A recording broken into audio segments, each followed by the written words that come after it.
Day number 2 is upon us here for the Intel Extreme Masters as we begin the road. Down 2 more open brackets to find out who will be our next 6 players to qualify for the group stage here in Katowice, as young hopefuls look to be the next Ziggy from yesterday as they try and vie for a position in the affection of Artos' heart and the affection of everybody out there. A warm welcome, ladies and gentlemen, to the Intel Extreme Masters day number 2, as day number 1 was a raucous one to say the least, with a lot of games and some very good games overall. My name is Kyle Aris. I will be your desk host throughout today and of course the next 5 days ensuing. And down to my right hand side we are joined at the desk indeed by Rotterdam, Artosis and Todd. Excited for today, guys?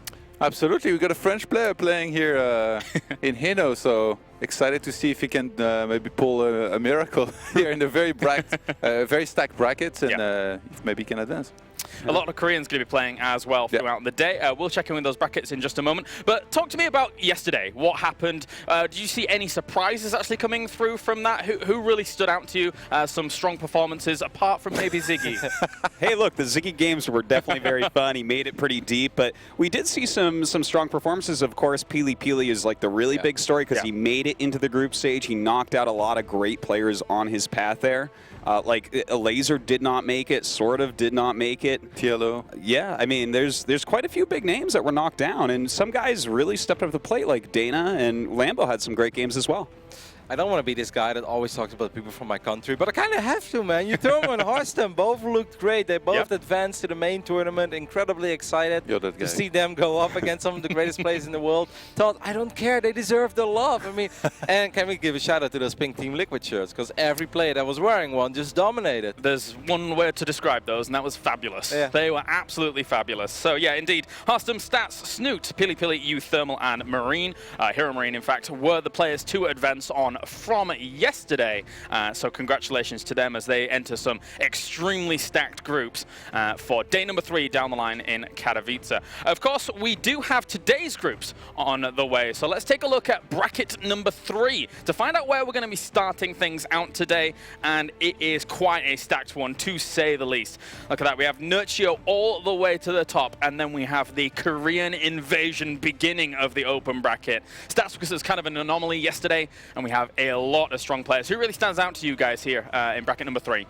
I gotta say Bunny. Like, Bunny is in fantastic shape. So is Jokchi. So is Gumiho. These 3 Terrans are like, we don't think of them as much because they're not Innovation, Byun, Maru, and Ryung, maybe.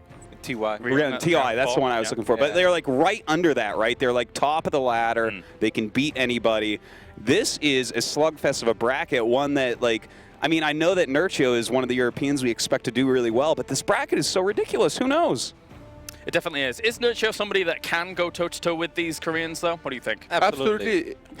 I mean, great minds think of change. Especially because I think on his side of the bracket, he would have to face only one of the Koreans potentially. Like in the first round, he plays a Polish player, second round as well, and then if he wins a match against, say, Impact and Bunny make it to that qualifying match, he only has to beat one of them.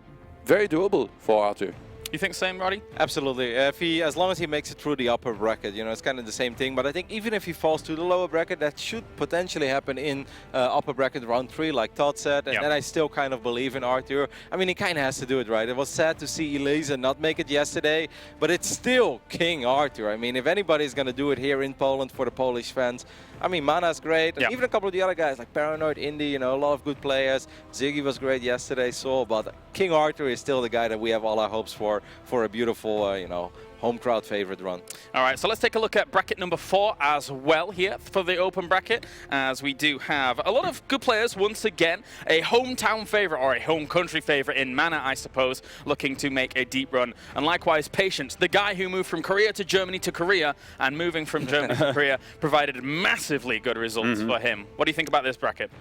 Again, it's another tough one. Ryung right now is in the top 4 of GSL Code S, which is just crazy, and Patience is always on point. He's always up at the top of the ladder, one of the scariest Protosses in the world. So, I mean, today is just not a cakewalk for anybody. To get a top 3 spot in either of these groups is going to be ridiculous. This bracket feels a little bit more straightforward, in my opinion, where it's like Patience and Ryung should make it as the 2 Koreans here in this bracket, and then between Mana and Drogo, I would say, probably. But you have guys like Guru that can upset pretty much anybody. Remember, he had some great performances in some WCS tournaments earlier, so it's going to be interesting for sure. I mean, you alluded to it just then, but Ryung currently is in the top 4 of GSL Code S. Is he secretly like one of the favorites for this tournament?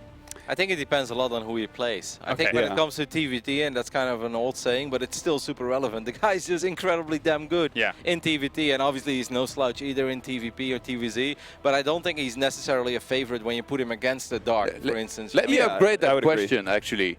With Maru, TY, and Innovation being considered the best Terrans, Ryung's the last Terran alive in a round of 4 of GSL. So... Dear Artosis, why is Ryung the best Terran in the world right now? No, he's not the best Terran in the world. He's the best TVT. I mean, Innovation is the best Terran in the world and the best player in the world. We all know that already. We don't need to even discuss. But Ryung, I mean, he could be one of the favorites, as you said. It like kind of matters on matchup. I would say that the main favorites of this tournament already are probably Maru, Innovation, and TY in a lot of ways. And so, like, if they're knocking out everybody left and right and Ryung just has to play them, who knows? Yeah, who knows, who knows. Well, thank you very much, gentlemen. I'll check in with you in just a moment. For now, though, we're going to head over to Smix, who is down in the player area.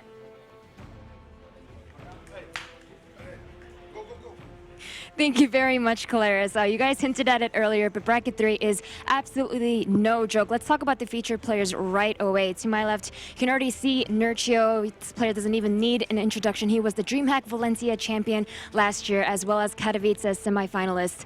To his right, we have Losira, who is a GSL runner-up, as well as Impact, who broke out on the scene when he got second place at DreamHack Bucharest several years ago. Now, of course, throughout the day, we will be conducting interviews as normal after the matches of the players, and it should be even more intense as the Korean invasion does not stop here. We have 3 more Koreans in Bracket 3 to show you guys. So as I move on here, we can see 3 more Korean Terrans. As the desk already mentioned, we have Jakji, who's currently not in his chair right now, but he is a GSL champion formerly. And to his right, we have Bunny, who used to be on CJ for several years before he recently joined Dust Gaming. And last but not least, we have Gumio, who is also not in his chair, but he was a one-time GSL semi-finalist as well. So the competition is going to be very, very tough today. I'm sure we're going to see a lot of great matches, Kalaris.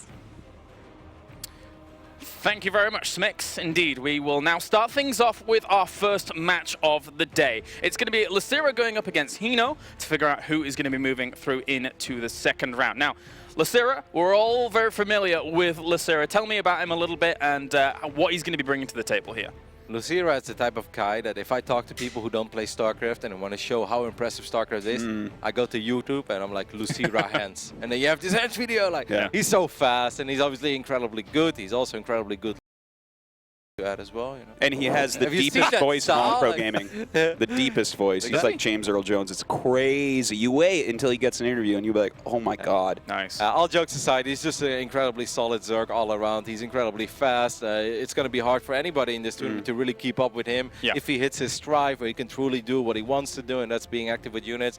I look at Losira as one of the outsiders. You know, if you see him make a top 8 appearance, you know, at the main tournament, we're not surprised. Anything past top 8, I would start to get a little surprised. You know, if you tell me Losira is going to finish top 4 in this tournament, I'd be like, okay, that's more than I expected.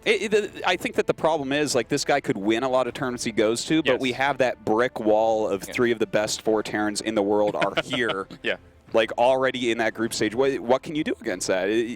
Anyone who hits them is probably dead. Yeah. It feels like Losira's glory days were way back in 2011, where he was like second places in tournaments, winning tournaments even way back when. But as of late, as you say, you know, the Korean scene has just developed so much. Can Losira make an upset, or is it just as difficult as Artosis is saying, Todd?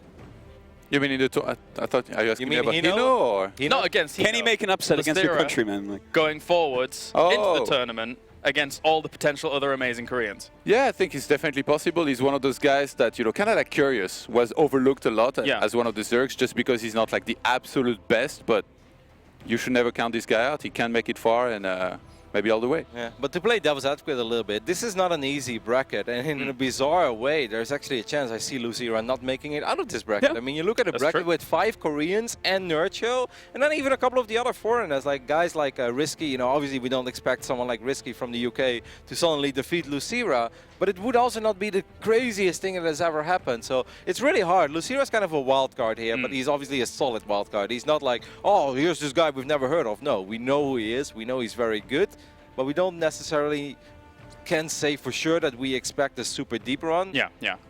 We'll see. We'll see. And let's talk about hinO a little bit, because it's one of the more unknown names that we've featured here on the mainstream so far.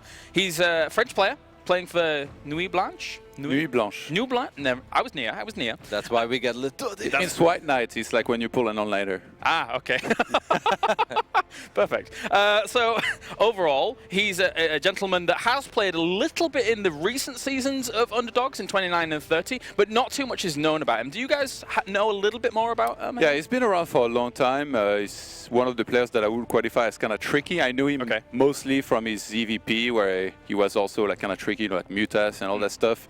I got to speak a little bit with him. I had a quick chat and I asked him about his ZvZ, and he gave me the T-Drogo version of I have a build, but on the plural. He was like, I have builds. I was like, oh yeah. And basically, I followed up with, how would you qualify your style in StarCraft? And he did not sugarcoat it. He did not wait. He said, aggressive, all in. So I think that's what we're going to see there.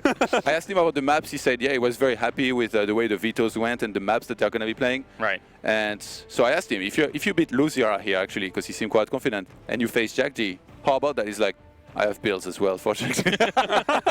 So he's got me the most hype that I could be for this matchup. Right. I really thought he was going to be a big underdog, and maybe he still is. Yeah, you're excited for it. Overall, Roddy, is this something that could happen in terms of an upset? He's an unknown commodity on the international scene. It's ZvZ, and I always think of the European ZvZ scene as pretty damn strong. We just had so many good Zerg players over the years. Right now, if you look at some of the best players in Europe, you always think of Snoot, Nurcho, Cero as well. I mean, we don't even talk about Cero, but he's already in the group stage. It's going to be so fun to watch that young, talented Finnish Zerg. If you want to be high up the European ladder, you have to have solid ZvZ, but he is the underdog. All right, well, thank you very much, gentlemen. I'll check in with you and potentially games later on down the line. I can already see Artosis is in one as well. So it's time now for our first series of the day as we get on into things. It's going to be Losira going up against hinO. Let's go to the casters. G'day guys, welcome back for day 2 of Intel Extreme Masters Katowice. I'm Maynard, with me is my Australian brother, Pig. How you doing, man? It's good to be here, back for another day. The Korean day of the qualifiers, right? It is the Korean day. We've got quite a few. These brackets, man, I think some of these guys are shaking their head like, oh gosh, look at how many dudes I have to beat to get through to the main event. Not all Terrans either. There's Impact in there as well, who's been quite scary. And also the added fact of Nurcio, the Polish wonder kid, is here as well. Yeah, we've got Bunny coming in as well, one of the kind of underdog Koreans, but he's been showing a little bit of flair every now and then recently. So we've got high hopes for a few of these guys. But of course, hinO versus Losira first up. The match of the day, or the first match of the day. It's going to be a tough one, right? I'm actually a little bit, I got to be honest, I'm a little bit more excited for it after what Todd just mentioned, having to get to talk to his countrymen there. Yeah. We're going to be seeing an aggressive opening, or aggressive series here from hinO, according to the player himself, to the man himself. You know, we did expect that from Bly, I guess, a little bit, but it didn't turn out that way when he played Snoot.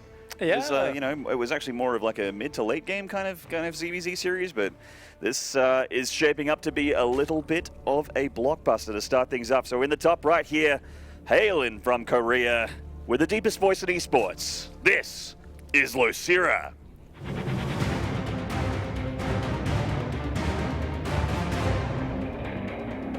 Looking very focused here, wants to make a mark in this event. Standing in his way down here in the bottom left-hand side, representing Nuit Blanche, it is hinO.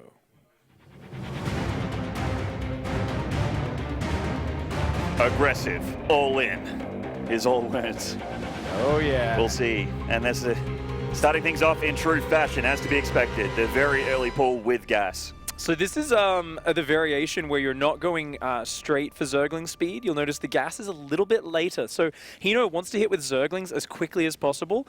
Just go straight across the map, do as much damage as possible, and he's probably going to follow that up with a slightly delayed Speedling, Baneling all-in. So this could hit as a bit of a surprise. Of course, on this map, Losira's first Overlord should get wind of this as those Zerglings are leaving the base. So not really a big surprise from hinO. However, normally a Zerg player would expand behind this sort of Zergling attack.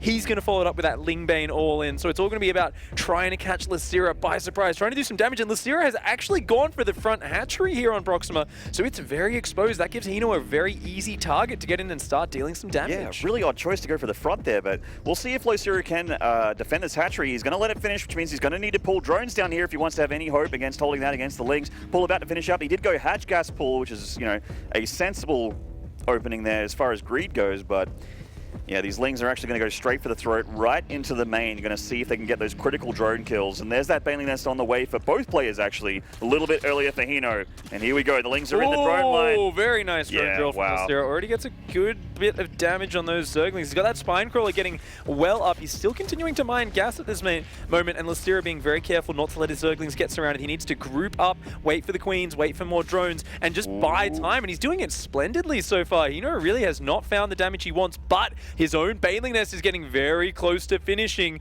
The thing is, where does he morph his Banelings? Losira here is not letting him just morph them in his base. He's saying, hey, if you start morphing Banelings, I'm going to be on top of you. Losira is on the chase, but that chase is going to end shortly as hinO's speed is not far away, 5 seconds away now, and he's going to be putting on the pressure. He has to get damage done here. This isn't all in.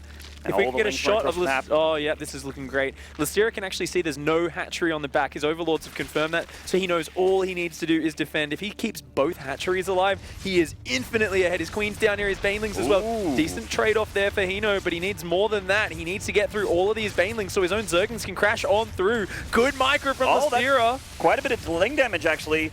The Banelings of Losira really looking for that cluster of Lings from hinO, who's going for the Queen. The big connection on that Baneling, killing a lot of the Lings there of hinO. He's making a Baneling here in the natural, does kill a drone, does damage that Queen. She's very, very low. This Ling nearly gets the kill. The rest just have to be careful with his Banelings. Another great connection for Losira, and the Queen's still alive. Losira just calmly buying time with those Banelings, never lets the Zerglings in, and actually has started droning in the middle of that, not treating this with any respect whatsoever. Losira with a clean defense so far is at double the worker count, is massing out Queen, Zerglings, and Banelings, dropping his own Ro16. hinO's going to go for one last ditch effort to make this work with Banelings, Queens, and a bit of a wall off at the front. I don't know what hinO can do. He's going to need Losira to really mess up. Just has to keep bashing against this wall of Losira, but Losira looks like he is more comfortable than at any stage of this game as we get into this at this point with his second hatchery already being saturated. hinO making more Banelings for another shot at it, but it is very likely his last shot at it, Pig, as Losira just consolidates his defenses and makes it impossible for him to do damage. Here we go, 2 more Banelings heading into the mineral line. Losira does pick them off, and this can't even get a drone kill. Not even a drone kill. Yeah, I mean, one hatchery Ling Bane production is so measly when you're looking down the gun of Queens and Banelings on the defense. Losira's micro here too good, not letting anything in. A single Baneling kills a lava. A couple of drones do end up going down. But at the end of the day, that's really not that much damage. I think there were 2 Zerglings snuck in the main, I guess? There's some drone damage happening in the main. Couldn't get it in the natural, but the main is a different story. Roaches are out now for Losira, and it's a very tough unit to have to deal with, like you mentioned, 1 hatchery Ling Bane production. Yeah, Losira takes 8 drone losses, still up 6 workers, and hinO has to tap on out there. A nice, quick, and comfortable Game 1 victory for Losira. And pretty much what most people would have expected, I suppose. You know, Losira, you know, aggressive builds can work, especially in ZvZ, which is a matchup that can get a little bit crazy and a little bit heated from time to time. But Losira just showing that he is just so solid. Everything, you know, his micro, his macro, his choice and experience against this defense was very clear there. Completely crushed it. Like Roddy mentioned that his hands are fast, and he is one of the fastest players in StarCraft 2, but they're not it's not just APM, it's effective APM. They are all actions that matter, and managed to win him that first game of the series. Yeah, it's definitely something there where I kind of wonder maybe if hinO went for the hatchery on the low ground, that would have done something. However, let's hear from the guys in the analysis desk very quickly and see what's going on. Thank you very much. A fast game number 1 there, as we do have the desk had a few more games going on while that was happening, but they were quite swift as well. Artosis, you had Bunny versus Gremory. Yeah. Well, it was pretty one-sided. Bunny is known for his TVZ, and his first attacks on both Newkirk and Cactus Valley really got him. The second game I got to see a bit more of, and Bunny just went into Cloaked Banshees and Hellbats, and I mean, that's hard to stop for anyone, and Gremory was no exception. Easy peasy. It's funny because you look at a game like this and you see that Gremory just gets absolutely demolished and you're like, that guy's probably not very good. But I actually met Gremory this morning. He's like, oh, hey, Roddy, I want to introduce myself. We play on LAN. I was like, oh, really? How does it go? He's like, I'm sorry, I pretty much all the time beat you. I was like, oh. I was like, well, okay, you know, that happens. So I was like, oh, let's see how he does against Bunny. Well, Gremory. Actually, it's nice that you asked him for once. He's not one of those guys that's like, hey, I'm 5-0 against you. Like, Kalazur, man. Kalazur said 10-1. Or 9-0. At least you remember the one. Yeah, no. Yeah, Bunny just dominant in that one. I don't have a game for you yet, James. I'm sorry. No, you don't. That's unfortunate. But looking at that game, that was quite one-sided there from Losira in terms of the hold. A nice attempt by hinO, but unfortunately not able to break Losira in that instance. Build number 1 just failed, I guess, for hinO. Like, he said he was going to do stuff like that. I don't feel like this is one of these ES maps to go for this kind of build and pull it off. And Losira is just, it feels like he was way too solid to even like be threatened by this. Like for a moment, like you're looking at the baning fights, you're like, maybe if he can get a perfect connection, but realistically, Losira is never going to let that happen. He lost too many lings to the banelings as well of Losira. Like, there was a couple good hits, and then he has 2 hatcheries, and what are you going to do? Yeah, I mean, Losira didn't underreact, right? Like, sometimes you see people, they only get 2 banelings, and if they then have 1 unfortunate connection, that's where it suddenly gets a little bit dicey. But Losira handled that in the way you should. He put up a clinic there. You want to know how to defend against the 1 base all in? Yeah. That's how you do it, James. That's how you do it. Just some other results that have come through here in this bracket. nerdshio was able to defeat Malcolm 2-0 very swiftly, which Todd was in for a moment, but it happened so fast, so furious, that it was done very quickly. We joined game 2, then the show started. I looked at you, I looked down, and then there was a score victory. So. And then our final result was Arcta defeating Kurt 2-0 as well. So for now, we can head back to the commentator team to figure out what's going to be happening with Losira potentially moving forward in his best of 3. That's right, Kalaris. We have got Losira chilling on match point. And you know what? He looked so comfortable. Yeah, it was clean. He respected what was coming his way, the spine crawler in the mineral line, the baneling nest. A little part of me does wish that hinO went for the natural, because I think the moment you kind of run past the hatchery and go into the main with your Zerglings, alarm bells ring in Losira's head, and he's like, why aren't you just killing my hatchery and going home? I don't think you're expanding behind this. And yeah, that's right. I feel like that's the one mind game, which is build order, might have been able to make work there. But Losira, calm and steady, a great start for him, and that feels really good. These sort of qualifiers are very brutal. You lose just 2 series and you are out. So to take a nice win like that, it really does shore up your confidence. Well, as Todd mentioned, he does have builds plural. So let's see if that happens here on Abyssal Reef and map number 2. In the top left here, on match point still, this is Losira.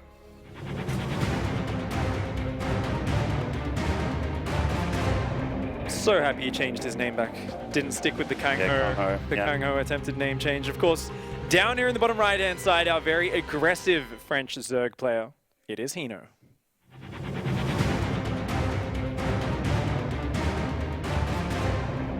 Of course, Nuit Blanche, a mainstay of the French esports scene, supporting a lot of their up-and-coming players over the years. And going to be hatch gas pull by the looks of things from hinO. So a little bit more of a sensible opening. Yeah. Same for Losira. Both players just wanting to play that out a little bit normal to open things up. I am so happy that we see this map so much. It's actually almost every single series yesterday we saw Abyssal Reef. It's a popular map. It's personally my favorite in the current ladder pool for a lot of reasons. First of all, it's underwater, and underwater is cool. Second of all, it's purple and blue, which are some of my favorite colors. And third of all, I'm a Terran player. So Abyssal Reef has a lot of terrain that I can abuse with my siege tank spec. Yeah, I reckon you would enjoy those ledges. I've been having a good time in this map for sure. This is, it's funny, right? Because I was so distracted, like the first week laddering on this map. If anyone would drop me, there's no way I'd spot it, because I'd just be staring at a piece of coral somewhere on the map. But I'm finally getting to that point where I can really just appreciate the beautiful physics on it. And it looks like these guys aren't going to be going in. Losira doing a sort of TLO-esque gas timing here, a bit of a delayed gas. So looking for a very economic defensive opening. Very likely he'll just be walling off the front with an Evolution Chamber and a Roach Warren and playing a sort of semi-gasless straight into Roach style. Very doubtful that he'll be going Zergling speed. Meanwhile, hinO is going to have more maneuverability, flexibility, and map control with his Zergling speed. That is true. It does give you map control. It kind of pins your opponent down on the map for a little while. There are a lot of paths to circumnavigate on Abyssal Reef, or a few ways to get to your opponent, which is one of the cool features of this map, one among many. See, the first couple lings are out for hinO. He's heading across the map to have a look and see what's up in Losira town. And the build's starting to go out from there, so hinO's next step, going for that Baneling Nest, droning up a little bit behind this as well. So, Ling and Bane pressure by the looks of things. Losira not too interested in scouting his opponent. Is only building 2 Zerglings now to make sure he can deflect these ones. Nice deflection, actually. hinO there just kind of throwing those Zerglings away. Of course, wanting to preserve that Overlord out front, so he did buy a few seconds for his Overlord to get away. But Losira is hungry. He wants to chase that Overlord down, and he's going to push that quite far back. I have to admit, as a Terran player, Overlords are quite delicious picks. So if you can get a couple of them, it does feel quite good. Losira going to let that go for now. That's okay. I respect that. And he's going to go for that. As you say, it looks like Roach going to be a Roach follow-up with that lair and the Evo chamber going down the wall as well.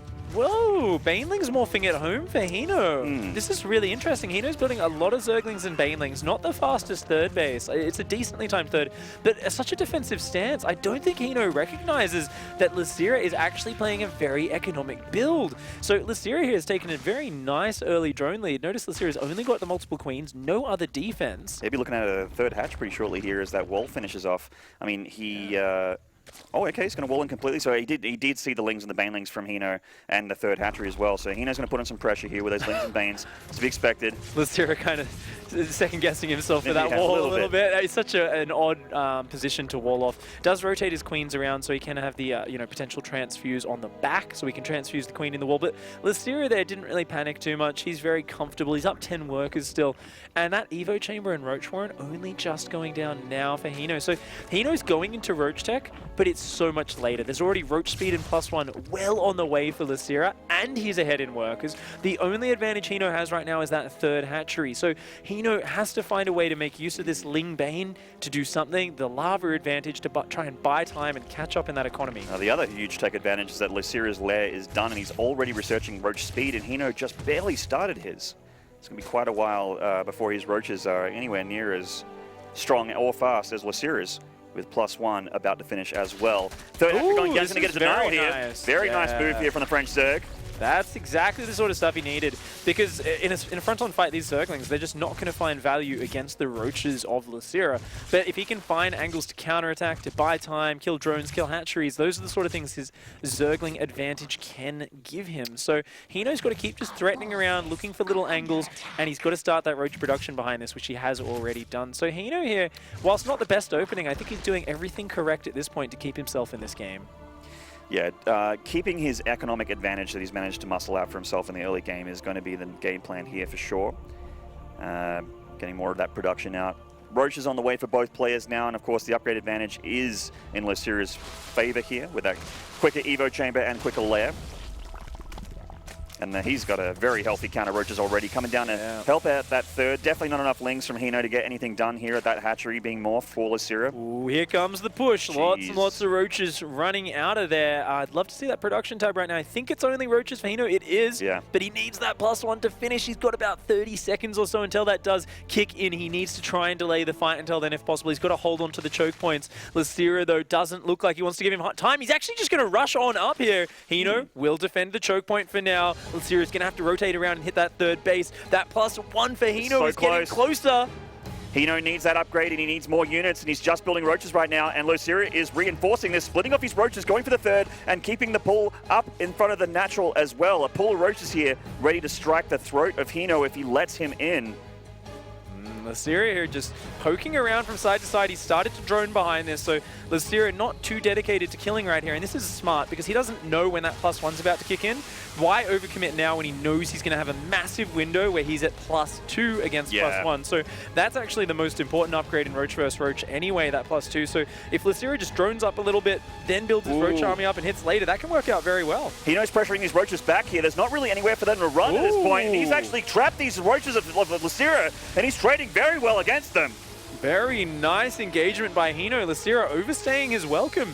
hinO punishes that, manages to kill off a bunch of these roaches. Of course, behind this, Losira is way up in workers, and that +2 is getting closer and closer. hinO not droning at all. He looks like he's just going to try and capitalize on this temporary unit advantage he has. I'm not sure if he's going to be able to get over there before +2 kicks in, though. No, I don't think he will, Peg. +2 is just seconds away, 10 seconds away here for Losira, and he's been making nothing but roaches. He knows that hinO is trying to go for a counterattack here to get damage done, but with the defender's advantage in ZvZ and this upgrade advantage, it's kind of hard to see hinO get the critical damage that he wants done here. The banelings of hinO starting to come in, but there is just a big spread of roaches here from Losira. hinO does still look like he has the numbers here on the ground, though, and he's starting to push in. Yeah, he's starting to overwhelm a little bit, but Losira is hanging on. He's still up in supply. Losira needs to pull back for the moment, but hinO needs to make it happen right now. He's down 10 workers. He hasn't even started his +2 upgrade. Losira's roaches are more cost-efficient. Losira just going to move on down this ramp. Yeah. Roaches even coming in from the north as well, and it looks like hinO is going to be overwhelmed, and that will be that. Losira here looking to show his form and his class in his opening match of this qualifying series. Yeah, his supply is skyrocketing. 10 of it is workers. That's a huge advantage in the mirror matchup. Hello, Roach. And he is just going to press the issue here and end this game by the looks of things. It really is a game of numbers at this point in ZvZ with the Roach count, with the upgrades. hinO just pulling back to this third, going to do what he can against Losira's very strong attack. I like that Losira is breaking down these rocks to make the reinforcement path a lot easier for his attacking units. Rock's about to go down. hinO's going to try and jump on top of this before the reinforcements get there. Does manage to take out one roach, but the reinforcements have arrived. hinO has to back off. hinO is down in that army supply. He's still way behind in those upgrades. He's way behind in that economy as well. hinO needs to just find some sort of magical engagement angle to turn this game around. It's had to be a miracle pulled out of a hat here for the French Zerg, as the Korean Zerg is knocking on the front door of this third, and hinO's units are starting to bleed into the water here as he just starts to whittle that army supply down. More roaches of Losira coming in. They're more heavily upgraded. They are heavier in number, and there is just moments left in this game as Losira goes all the way up to the third hatchery's face, starts to kill drones, starts to kill the rest of hinO's army, and there's the GG. Losira gets himself a 2-0. Impressive play from our Korean Zerg here. A veteran in the scene, one of the very few players who has managed to stay relevant since the very beginning of StarCraft II. This game is 7 years old right now, Maynard, and this guy is still going strong since day one. Absolutely right. He has been around since the very, very early seasons of GSL. And he's changed a lot as well. It's one of the wonderful things about this game being around for so long is you see the players change because it's nearly been a decade. He's grown up. Yeah, he was a little kid back then. And he was a little bit pudgy. He was a little bit, a little bit of a teenage kid there. Yeah, the bright orange haircut at one point. That's right. And now he's just some ripped adult nerd smashing through French Zergs. Looking good for the first start. First game here for the start of day 2 of Intel Extreme Masters Katowice. And guys, we're just going to go for a short break after that first map, and we're going to get to the boys on the desk straight after that. So do not go away. More StarCraft coming at you very shortly.